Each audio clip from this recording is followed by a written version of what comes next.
Hi, good day everyone. I'm Michelle Malangkod and this is my Data Communications and Networking 4 course project. In today's presentation, we will be covering three important topics in networking. We will start with point-to-point connections, focusing on the protocols and configurations that ensure reliable WAN communication. Next, we will explore branch connections, which involve technologies like VPNs, GRE, and BGP to enable secure communication for distributed offices. Finally, we will discuss access control lists or ACLs, which are critical for securing and managing traffic in modern networks. These topics form the backbone of efficient and secure network design, and I'm looking forward to walking you through them. Now let's focus on point-to-point connections, a vital component of WAN networking. We will cover HDLC, PPP, serial connections, and troubleshooting techniques to optimize connectivity. These protocols ensure data reliability and secure communication across WANs. Overview and objectives. The objectives for our first topic are to understand serial communication fundamentals, configure key protocols like HDLC and PPP, and develop troubleshooting skills. By the end, we will fully understand how to manage point-to-point connection effectively. Point-to-point communication links. Point-to-point links are essential for connecting geographically distant sites, like corporate offices in New York and London. They are particularly beneficial for applications that demand low latency such as VoIP or Video over IP. However, the cost can be a limiting factor, especially for long distances. Bandwidth defines the rate at which data is transmitted over a link. For instance, in North America, T1 lines offer speeds of 1.544 Mbps, while Europe uses E1 at 2.048 Mbps. Higher rates like OC3 are common in optical networks, offering up to 155 Mbps for high-demand applications. This is the comparison of HDLC and PPP. HDLC is a default protocol on Cisco routers, designed for simplicity and reliability in Cisco to Cisco communication. In contrast, PPP is versatile and widely compatible, supporting features like authentication and error detection, making it ideal for heterogeneous networks. PPP architecture and features. PPP operates across multiple layers to ensure efficient communication. At the physical layer, it requires full duplex circuits. The data link layer uses LCP for link setup and maintenance, while the network layer employs NCP for managing multiple protocols. Features like POP and CHOP provide secure authentication, while compression and multilink options optimize performance. Troubleshooting PPP. Effective troubleshooting is critical for maintaining WAN stability. Use the show interface's serial command to check status, debug PPP for detailed protocol errors, and debug PPP authentication to address authentication issues like POP and CHOP failures. And this is the demonstration of point-to-point connection using Cisco Packet Tracer. In this setup, we have two routers, R1 and R2, connected via serial link with PCs connected to each router through Ethernet interfaces. This setup allows us to simulate a typical wide area network connection. And I'll walk you through the configurations and tests. We start by assigning IP addresses to the serial interfaces on both routers, ensuring they belong to the same subnet.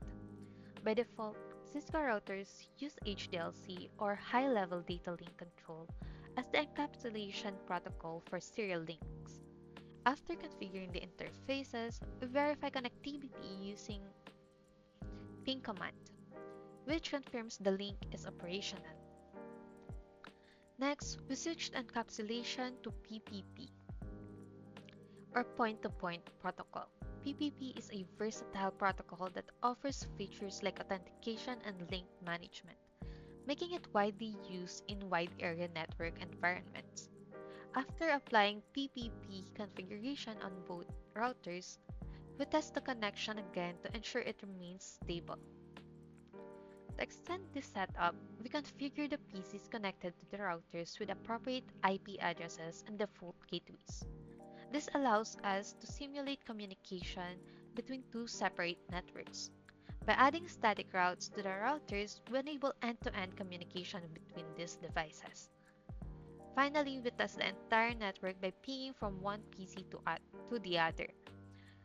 The successful pings confirm that the routers are forwarding packets correctly, completing the point-to-point connection.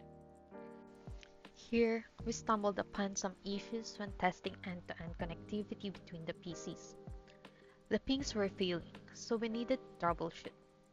To diagnose the problem, we used the show interfaces command to check the status of the serial and tunnels interfaces. This helped us identify configuration mistakes and fix routing issues by ensuring the correct static routes were in place. Once corrected, the ping started succeeding, confirming proper communication.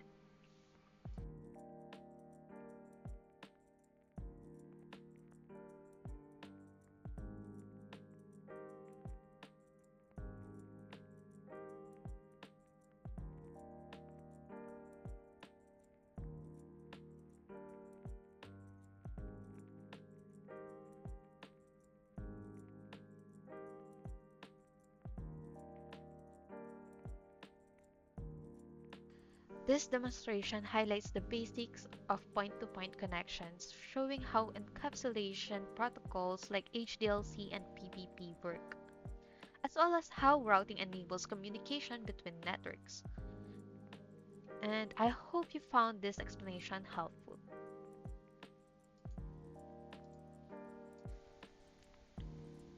To conclude, point-to-point connections provide reliable communication for once.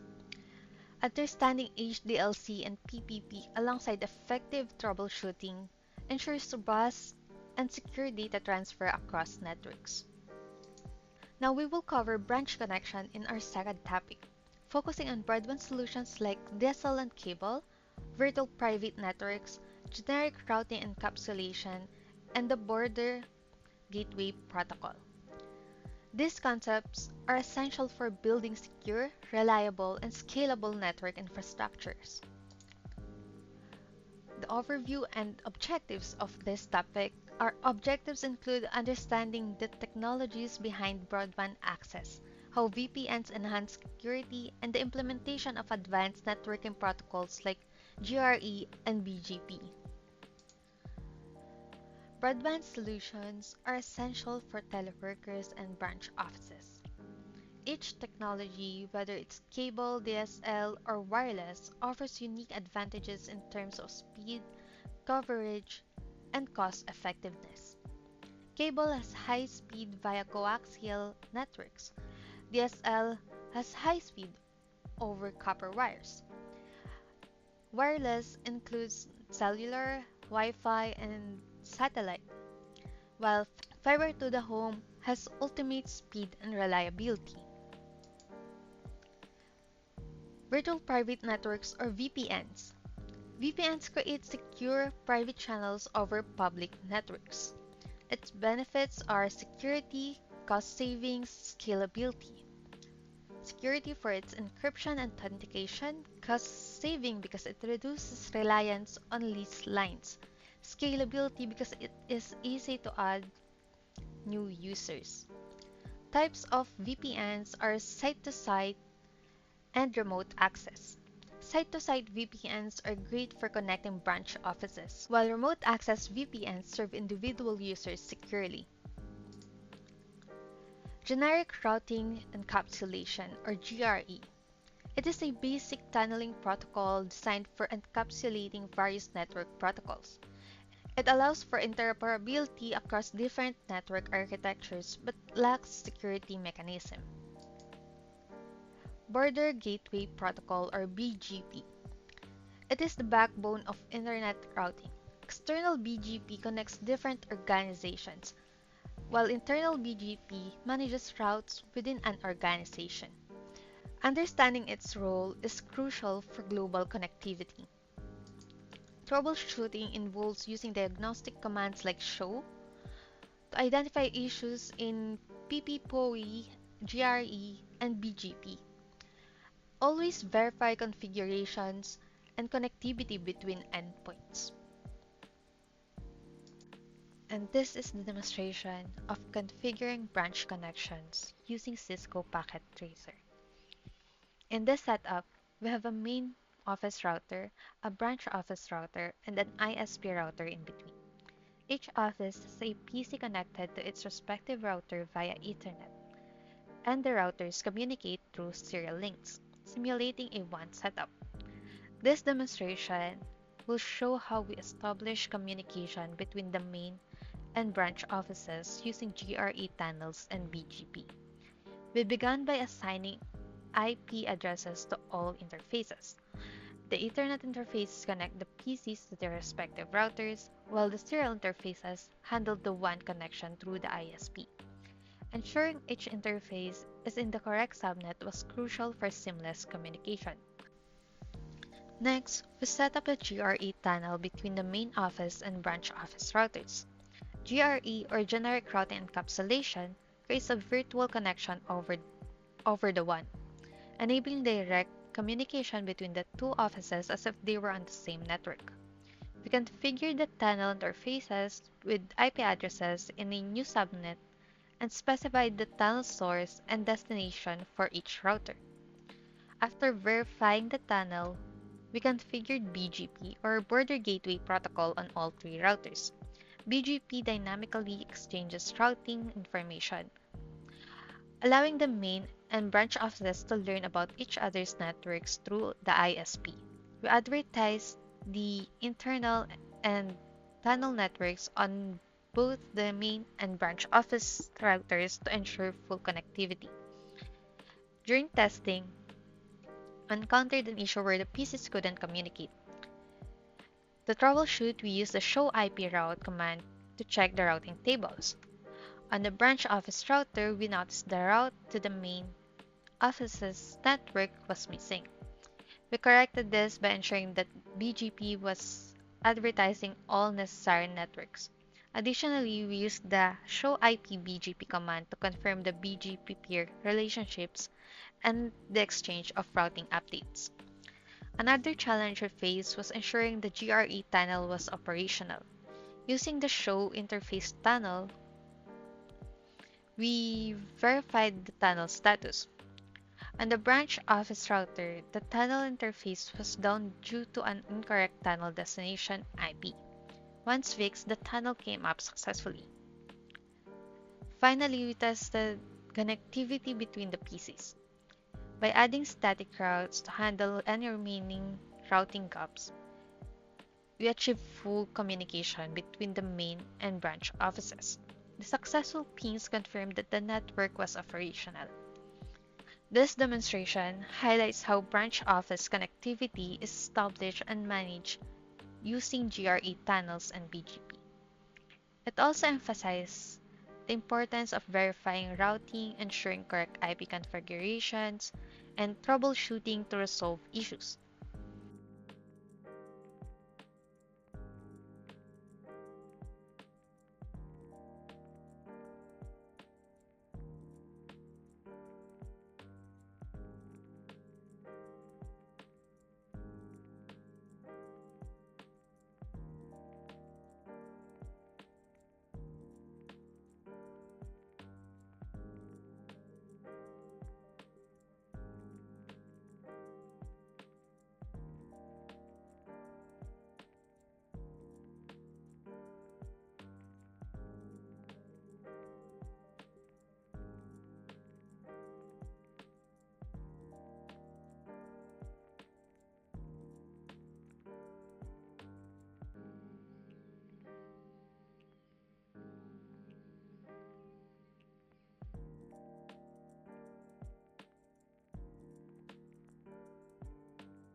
To wrap up, to wrap up, branch connections integrate technologies like broadband, VPNs, and routing protocols to provide secure and efficient communication.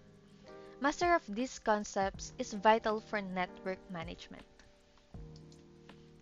Now we will explore access control lists, a critical tool for network security. We will discuss standard and extended ACLs, their configurations, placement guidelines, and how to troubleshoot them effectively.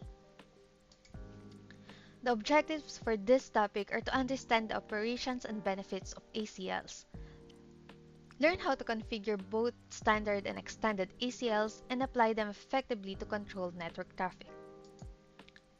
Access control lists are fundamental for network security. They function sequentially evaluating traffic against rules and either permitting or denying it. Always remember an implicit deny rule exists at the end of every ACL. Here are the two types of IPv4 ACLs. Standard ACLs are simpler and filter traffic based on source IP, while extended ACLs offer more granular control by filtering on multiple attributes, including protocols and ports. Applying ACLs to interfaces. ACLs can be applied to interfaces to manage traffic in specific directions. Example, inbound ACLs filter traffic entering a router, while outbound ACLs filter exiting traffic. Troubleshooting ACLs often involves checking their order and ensuring there are appropriate permit statements. Commands like show access list and debug IP packet are valuable tools for identifying and resolving issues. This is the demonstration on access control lists or ACLs using Cisco Packet Tracer. In this simulation, we have two routers, router 1 and router 2, connected via a serial link. Each router is connected to a switch with multiple PCs connected to the switches. The goal here is to configure standard and extended ACLs to control and filter traffic between these devices based on specific criteria. We begin by configuring the basic network settings. On router 1, we assign IP addresses to the Ethernet and serial interfaces, and we do the same on router 2. The PCs are connected to the switches and are configured with appropriate IP addresses and gateways for the network. Next, we enable routing on both routers to allow communication between different networks. Also configure static routes on both router 1 and router 2 to ensure that they can route traffic between each other's networks through the serial link. Now, we turn our focus to configuring access control lists. First, we set up a standard ACL on router 2 to block traffic from one PC to another while allowing all other traffic. A standard ACL filters traffic based only on the source IP address. We create an ACL to deny traffic from one specific PC and permit all other traffic. After applying this ACL to router 2's Ethernet interface, we test the configuration. When we try to ping between the two black PCs, the ping fails, confirming that the ACL is working as intended. However, when we ping from another PC that is not blocked by the ACL, the ping succeeds as expected. After testing the standard ACL, we move on to configure an extended ACL. This ACL will block telnet traffic from one PC to another, while allowing all other types of traffic, like ICMP pings. Extended ACLs are more specific and allow us to filter traffic based on source and destination IP addresses, protocols, and ports. We configure this extended ACL and apply it to router 2's Ethernet interface in the inbound direction. When we try to establish a telnet session from one PC to another, it fails as expected because the ACL blocks telnet traffic. However, pinging from the PC still works, confirming that the ACL is filtering traffic based on the protocol. To verify that the ACLs are functioning correctly, We use the show access list command on router 2 to review the ACL statistics and confirm that traffic is being filtered as expected. We also use the show IP interface command to ensure that the ACLs are applied to the correct interfaces. During testing, if we notice any issues such as traffic that should be blocked still passing through, we can troubleshoot using the debug IP packet on router 2. This helps us monitor traffic in real time and identify any mismatches in the ACL configuration. In case of misconfiguration, we can reorder the ACL rules or adjust the interface settings to ensure this traffic is being filtered properly. Once everything is configured and verified, we test the network again. The, the black PC should no longer be able to establish a telnet session, but pinging should still work, confirming that the ACLs are functioning as intended. This demonstration has shown how to use standard and extended ACLs to control filter traffic in a network. ACLs are powerful tools for securing network resources by allowing administrators to define traffic flows based on IP addresses, protocols, and ports. That's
oh.